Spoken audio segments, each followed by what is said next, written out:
Mega combing operation मध्ये police आणि आरोपींमध्ये झटापट।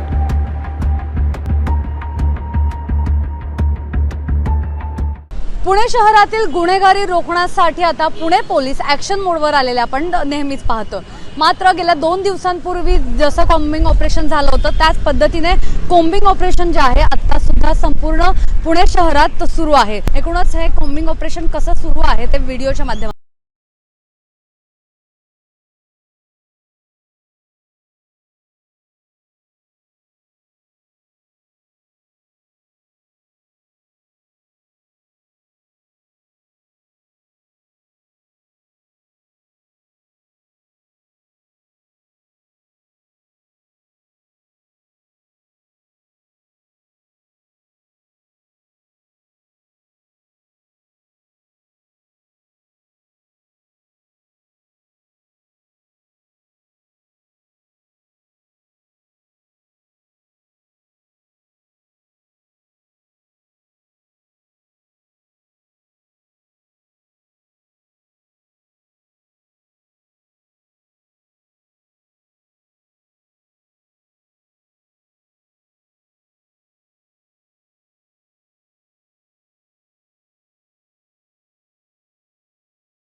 माळवाडी तसंच मध्यवस्तीत अनेक ठिकाणी धाडी टाकण्यात आल्यात। मात्र कोम्बिंग ऑपरेशनला देखील गुन्हेगार जुमेनात। मध्यरात्री 1च्या सुमारास कोम्बिंग ऑपरेशन सुरू असताना वारजे माळवाडी परिसरात 9 जणांच्या टोळक्यांची आणि पोलिसांची झटापट झाली। यास प्रत्युत्तर देण्यासाठी पोलिसांकडून क्रॉस फायरिंग करण्यात आलं। मात्र झटापटी दरम्यान एक पोलीस कर्मचारी जखमी झाला असून त्यांच्यावर ससून रुग्णालयात उपचार सुरू आहेत। मात्र या दरम्यान पोलिसांना 4 ते 5 जणांना अटक करण्यात यश आलंय।